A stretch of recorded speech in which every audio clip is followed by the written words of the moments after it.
Chapter 1. An Adequate Crime. 1 year later. Aina wandered the bustling streets of Inner Kyrnos, hood pulled low over her forehead. The marketplace was a vibrant riot of stalls lining a broad street paved with honey-coloured stone. Bright-eyed Maioni shouted out their wares without a care in the world, selling embroidered silks and gold-plated pottery amongst an assortment of equally useless things. Aina wrinkled her nose.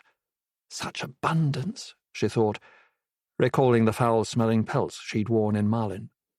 The wooden straws her mother had carved for them to suck water straight from the ground. But Kyrnos, the largest kingdom in the upper realm of Aina, was a cesspit of abundance. It oozed from every street and stone, from the lush gardens and tinkling waterfalls, from flowers the size of Aina's face that burst at each corner. Every other doorframe was trimmed with gold, half the shop roofs shingled with gemstones. Even the blasted toilets in Kyrnos had seats of jade. And today, in honour of the Crown Princess's ascension, Kyrnos was at its worst.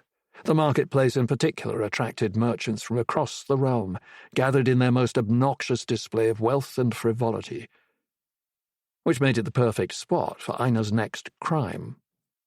She stopped by a table draped in cerulean gauze. It boasted a collection of shells from the underwater kingdom of Amaratir, polished to gleam like pearls. Aina glanced around her, then reached out to swipe a shimmering conch. A hand enclosed her wrist. Aina recoiled, muscles tensing into the familiarity of fight. "Do not be afraid, child," a kind voice said. An old woman with skin like bark smiled down at her. She plucked the conch from Aina's hands and held out a spiral shell. "Take this instead. It will bring you good luck." "How so?" Aina asked. "See the pattern of the swirl? It signifies the forward rotation of the soul. You are meant to have it." The woman pressed the shell into Aina's hand. "May your soul spin straight and swift." Aina pocketed the seashell and tugged her hood down to obscure her forehead. As if a stupid trinket could hold such powers. Even if it could, this shell was the last thing Aina needed. She wanted to reverse her soul spin, load it with sin until the Torana sucked her back into Malin, back to her mother. It would have been easier to walk through one of the gateways, but for some hell-forsaken reason they refused to let her through. After ricocheting off the damn pillars for the 100th time, Aina had lost her patience, so she'd launched a methodical spate of wrongdoing over the past few weeks, pelting unsuspecting Maioni with rotten fruit, flipping off priests, scribbling curse words across the Torana, and stealing from Kyrnosi tea-houses and bakeries. But today she would not steal food, which was plentiful in this realm. She would steal something of far greater value. The next stall was piled with Kyrnosi goods. Circlets of jasmine and freesia lay in heaps next to emerald-studded miniatures of Sherka the Gazero, the great grass wolf worshipped throughout the realm. Aina stared at the miniatures, a hand going to the cloth pouch at her waist. She pulled out a piece of shattered rock and ran a finger over its ridges. It had looked like something once. A tusked sea turtle. Her mother had carved it for her many years ago to keep Aina quiet and out of her hair. Aina never had any playthings in Malin, so her mother had channeled little figurines out of stone, spiked deer and tentacled sharks, and elephants with barbed trunks. There was even a broken nagamore somewhere in the pouch, along with the remains of a gazero. All her figurines had been crushed during the nagamore attack, but Aina remembered them well, the crude designs of her mother's making. Her gazero had been a fearsome thing, hackles raised, its tiny teeth on full display. So different from this timid Kyrnosi design, gentle-eyed and wrought of gold. Yet stealing something so extravagant would absolutely burden her soul. "You are a visitor?" A bearded man peered over the stall. "What luck! To commemorate the Crown Princess's ascension, I have special gifts for visitors." He produced a jade wolf the size of Aina's thumb and offered it to her. Aina backed away, fingers tightening around her broken rock. "I don't want that." "But you must take it," the man insisted. "It is a sacred likeness of Goddess Sherka herself." Made from the same stone as the toilet seats, sacred indeed. Accept this gift, child, the man said, and let her goodness bless your soul. A half-hour later, Aina found her arms loaded with unnecessary trinkets from across the realm. A lacquer hairpin from the eastern kingdom of Nishaki, useful for poking an eye out. A silken scarf from Tahamor down south, maybe she could strangle someone with it. And an intricately carved wooden bowl from western Samaras that might serve well as a bludgeon. Bleeding Myone, Aina muttered. How was she supposed to steal anything if they kept gifting her with free samples? She'd considered flinging the wares back at their sellers' faces, but that would only serve to attract the attention of the Kinosi royal guard. Aina needed something discreet. If not discreet, at least utterly damning, so Toranic law would punish her before the guard had the chance. Her mother had tortured a man once, ripped off his fingernails after he tried to kidnap Aina. While it had seemed acceptable at the time, another bout of her mother's protectiveness, Aina's stomach twinged at the notion of doing that to one of these shallow, soft-hearted Myone. What falls between torture and theft? Aina mused as she jostled through the crowd. A bizarre number of Myone had flocked to Kianos for the ascension ceremony, choking the streets with colour.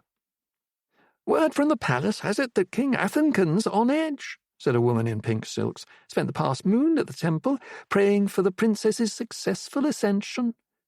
Her companion gave a laugh, his voice airy and unbothered.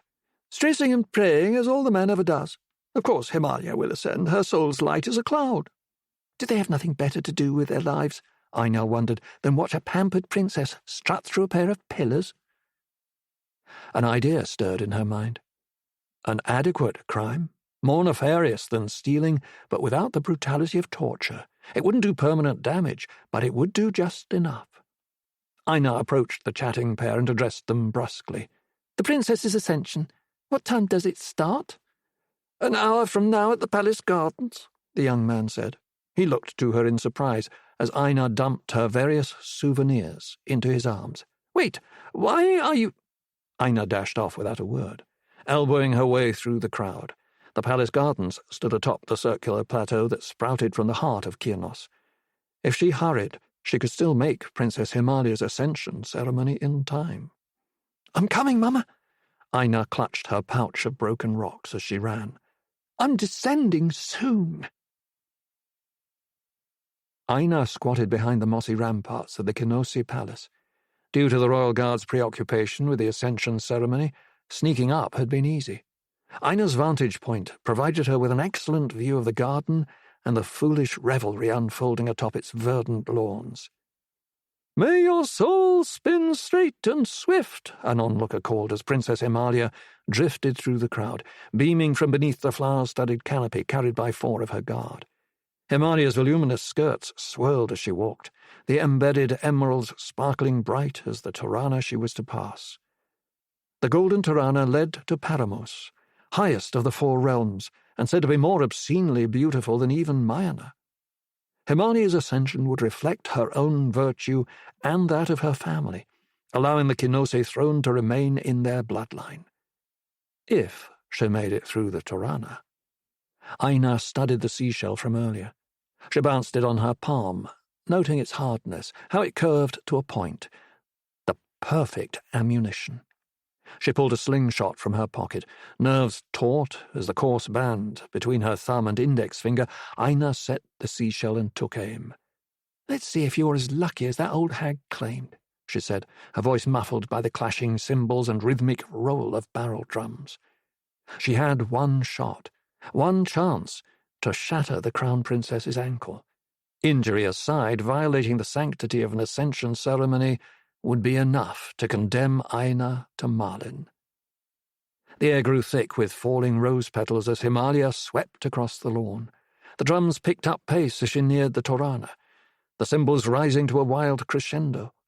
In stark contrast to the stiffly marching guard, the crowd jumped up and down in wild abandon, waving coloured silks and showering Himalia with more petals. A war might do them good. Aina watched an enthusiastic old man bounce his wig off, then scramble through the crowd to retrieve it. If this is how they choose to waste their peace. She shook her head and readjusted her aim. The entire procession, the dancing uppers, that ludicrous canopy strung with lotus buds, it was all bleeding ridiculous. "Sheka, bless your soul!" a voice cried over the clamour as Himalia smiled and waved like the upper-born brat she was. Sneering, Aina released the band of her slingshot just before the princess reached the Torana. Himalia let out a cry as Aina's shell shot between two of the unsuspecting guards and smashed into her ankle. She fell to her knees by the golden pillars, and her lotus headpiece tumbled to the ground.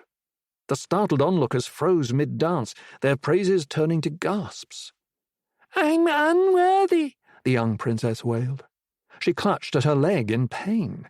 Tears spilled from charcoal-rimmed eyes to send black streaks across her dusky skin. Himalia retreated behind a curtain of dark hair as the royal guard rushed to her aid. The drum beats and cymbals faded until only the sound of the crown princess's choked sobs remained. "I'm unworthy. Toranic Law has deemed me unworthy." Aina's lips curved. That foolish Himalia and her fluff-brained onlookers assumed that Toranic Law had blocked the ascension. Even if they discovered the seashell, they would blame divine intervention, or call it the will of Shaka. They wouldn't think to suspect Aina, crouched atop the palace walls. But Toranic Law was no fool. It was all-seeing, all-knowing, and all-judging. Aina waited for it to judge her for this sin, drag her toward the nearest Torana that led to Malin, and cast her through its copper pillars. But as a cool breeze ruffled Aina's hair, her feet remained firmly planted in Meizan. "Blasted Toranic Law!" Aina swallowed the hot lump in her throat. "I failed you, Mama. Yet again I failed you." She stowed her slingshot, climbed down the palace walls, and started for the marketplace, where she could blend into the crowd. Aina had made it halfway across the gardens when she heard the command, followed by the clanking of armour. "Halt! In the name of Shaka the Benevolent!" Aina whirled around to see a lone member of the Kirnosi Royal Guard rushing toward her, grass-knit cape rippling. So he'd discovered it was her. Given the guard's absolute uselessness, otherwise Aina couldn't help her surprise. Still, she'd rather face an angry Nagamore than this sanctimonious fool in his fancy uniform. Swiping a finger across her kesa, the swirl of raised skin on her forehead, said to be a window to the soul, Aina darted across trim grass. She felt her chitrons bubbling within her as she ran, pressing against her kesa. "Come on, you little shits," Aina urged. "Hurry up and activate." She sprinted through the garden, but the guard gained on her, his strides too fast to be anything but chitronically enhanced. Aina leaped over a hedge, then skidded to a stop at the rounded edge of the plateau overlooking a vertical cliff, at least 200 feet high. "Blasted!" Aina took a deep breath and dove off the precipice. Not a moment too late, her chitrons swarmed to life. Aina funneled them through the soles of her feet and bonded them to the cliff. She shaped the rock face through the bond into ledges that caught her as she fell. Aina hopped from ledge to ledge, kesa thrumming from the effort of the channeling, feet flickering with dim turquoise light. Chitrons were the tiny spinning particles that made up every living soul, and accumulated over the course of a lifetime. While individual chitrons were invisible to the human eye, they appeared as coloured light when channeled en masse, responding instinctively to the will of their creator. Or so they were supposed to work. Aina was convinced her own chitrons were either stupid or plain unhelpful. Every time she swiped her kesa, the buggers took a full 5 seconds to activate. Their unruly behaviour worsened when she tried to use them for anything, be it enhancing the function of her own organs or channeling the world around her. Her mother would have sped down the cliff in a flash, sculpting a neat trail of stone behind her. But Aina took longer, the stone slow to mould. More than once her ledges crumbled under her weight and nearly sent her hurtling to her doom. "I said halt!" came the cry from behind. "You'll injure someone, channeling like that." The Kirnosi guard drew abreast of Aina, his movements swift and precise. She could think of a dozen ways he could have stopped her, collapsing the ledges beneath her feet, summoning a rock slide to knock her out, but a soft soul like him wouldn't dare risk hurting her. and while Aina held no such compunctions, she was far too engrossed in not falling. A tangle of gold-leaved trees ringed the plateau base. The guard landed atop one of their ivory branches and waited for Aina to join him. As if. Aina severed her chitronic flows and plummeted toward the trees. She crashed onto the guard, sending them both careening down in a flurry of golden leaves and broken branches. Aina rolled over to break her fall, but the guard moved quicker. He pounced, 6 feet of muscle and armor pinning her to the ground. "My ribs!" Aina wheezed as her fingers scrabbled across the dirt. Immediately the guard lessened the pressure on her back. Smirking at the predictability of it all, Aina grabbed a fallen branch, then twisted in his grip to shove her makeshift weapon into his chest. The Kirnosi had the most absurd breastplate design Aina had ever seen. 4 trenches cut across their chests, as if a giant wolf claw had slashed the metal, revealing silken fabric underneath. The cuts symbolized the blessing of Sherka, whatever that meant, and provided Aina with a convenient slot to ram her branch into. The guard heaved, winded, and Aina wriggled out from beneath him. She could hear his laboured breaths as she sped through the forest. She was celebrating her escape when a tree root snaked from the ground to wrap around her thighs, holding her in place. Shit! Gritting her teeth, Aina called once again upon her chitrons. They were slow to respond, and more roots rose to encircle her waist. "You again?" Aina jerked her head up at the voice, bright and smooth as the guard's gilded armor. He walked toward her and removed his helm, fashioned in the shape of a wolf's head, to let sleek golden hair spill past his shoulders. Aina's lip curled at the sight of Aranel, youngest member of the Kirnosi Royal Guard and softer than the rest combined. "Can't you let me go?" Aina pleaded, squirming against the roots. "Everything hurts." Hazel eyes narrowed. "I won't be fooled by that twice." "Fine. I'm sure Toranic Law will reward you for breaking my bones." The guard paled, and the pressure around Aina's waist loosened. Like most Mayanish he had encountered, Aranel feared nothing more than the prospect of his soul's spin slowing. And terror, she had learned from 14 years in Marlin, made people easy to manipulate. "You're under arrest," Aranel said, "for sabotaging Crown Princess Himalia's ascension." His solemn expression made Aina want to punch his stupidly chiseled face in. She would have done it if he weren't so damn good at channeling. Even now she suspected Aranel held back so as not to hurt her, which made the entire situation more humiliating. Without chitrons, Aina would crush him in a fight. But with, she was outmatched. She could neither attack nor break free of his binds, and so she was forced to let him lead her through the golden forest. Aina plumped onto a chair and stared at the familiar earthen walls of the Kirnosi guardhouse. Aranel strode across the room, grass-knit cloak swishing as he locked doors and bolted windows, in a vain attempt to make this arrest appear graver than it was. "I'll have to search you," Aranel said, then swiped a thumb across his kaiser. Aina tensed as tendrils of energy enveloped her, warm and green and nauseatingly bright. There was an unsettling intimacy to being touched by another's chitrons this way, feeling the essence of their soul. Aina had only felt her mother's before, brimming with a cold anger that prickled and pinched, but Aranel's bubbled with sincerity and the freshness of 1,000 grass shoots springing from the ground. Aina relaxed once he released the channeling and his chitrons seeped away. "What's all this?" Aranel opened the pouch he'd confiscated during the search. He removed a smashed figurine and held it up as if it might explode. "More ammunition?" "Leave them be," Aina snapped. They're from my mother." Aranel set the pouch down. "The commander will arrive soon. If you behave, he may show mercy when deciding your sentence." The commander would show mercy regardless of how she behaved. Aina turned from Aranel to sweep her gaze across the wall and the scraps of parchment nailed to it. A list of banned items, including unlicensed weaponry, narcotics, and Megaria blood, and a wanted notice showing several names and faces for a notorious rebel group called the Balancers. Aina traced her eyes over the portraits, resting on a woman with fiery hair and a gaze that seemed to burn through the parchment. The notice labelled her as Zanira, a leader of the Balancers. "You'll end up an outlaw like them if you're not careful," a new voice said as a tall man stepped into the room. Aranel jumped at his commander's appearance, and even Aina was impressed.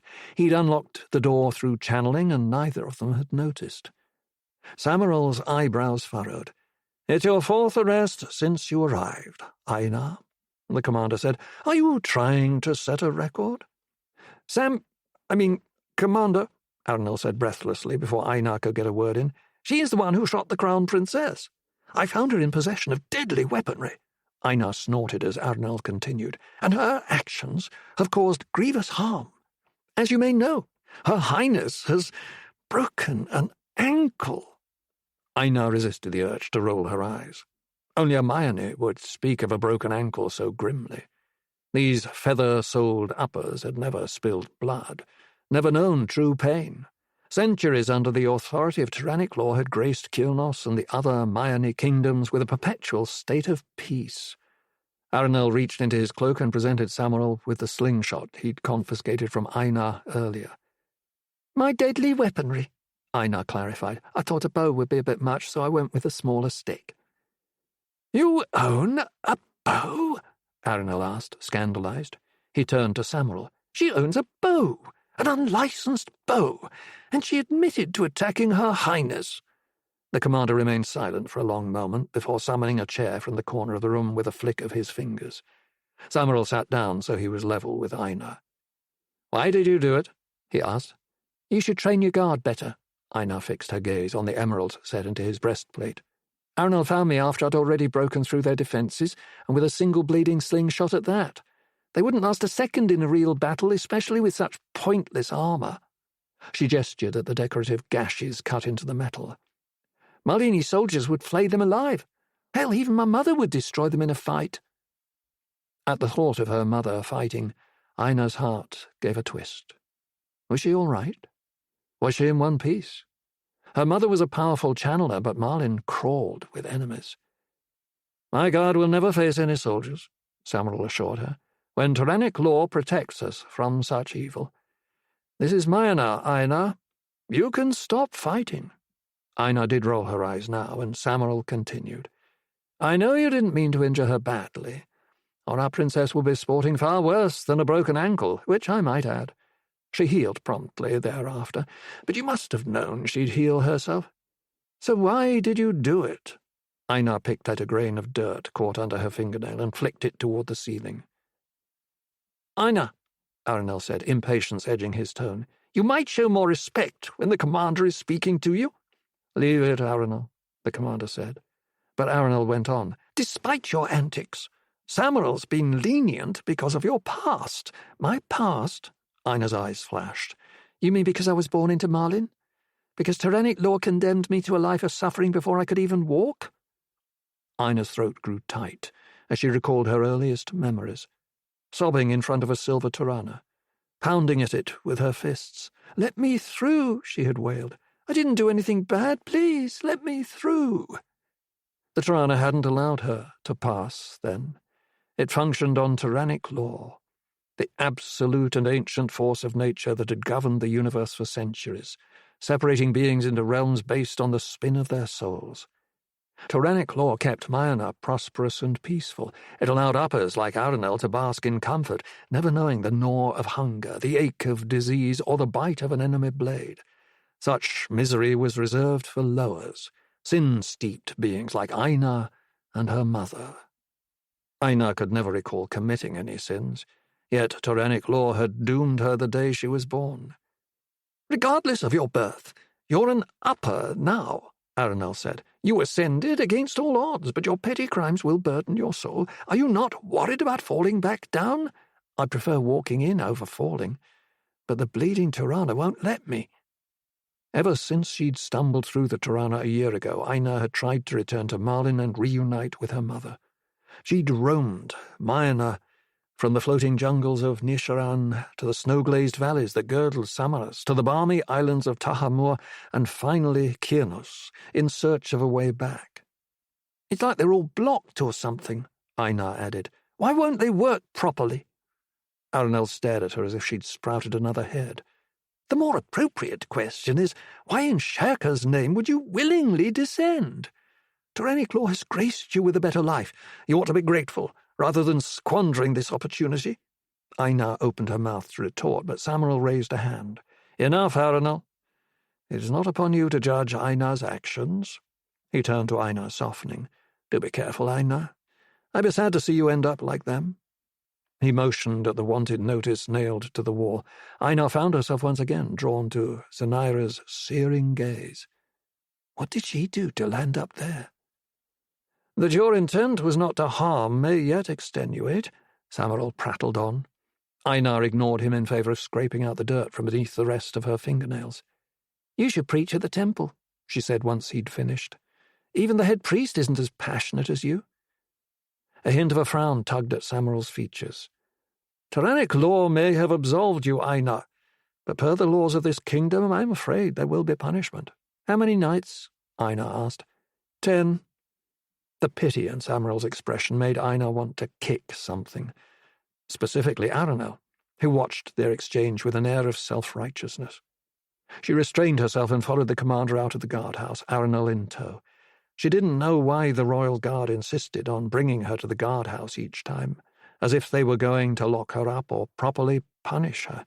In Merlin, an attempt to hurt King Kaldrav would result in flogging or torture at the least, but the Maione weren't fond of such punishment, and at 15, Aina was a minor, which meant the worst Samael could do was send her to the temple for prayer and repentance. Aina didn't mind being banished to the temple. The mattresses were plusher than her own, and Aro, the head priest, served delicious sweets. She felt a mixture of contempt and gratitude as she followed the two guards through a field of feathery grass that came up to her waist. Kyrnos was a soft kingdom in an equally soft realm. I will pray for you, Aina, Samael said. As will I, Aranel added. I will pray to Sherka for the strength and purity of your soul. How virtuous of you, Aina replied, stopping by a pond dotted with tiny lotuses. She peered into its placid waters and pushed back a tangle of dark hair to reveal her Kaiser. The swirl glowed a healthy turquoise, vivid against her brown skin. As a window to the soul, the Kaiser's brightness corresponded directly to soul speed and spin. While not as bright as those of most Maione she'd met, Aina's Kaiser glowed brighter than her mother's ever had. Too bright to be forced out of the realm, despite her earlier actions. Aina stole a glance at Aranel as they walked. The guard's Kaiser shone like one of the ridiculous emeralds lining his helm. I hope this time serves you well, Samael said. Aina snapped back to her impending confinement.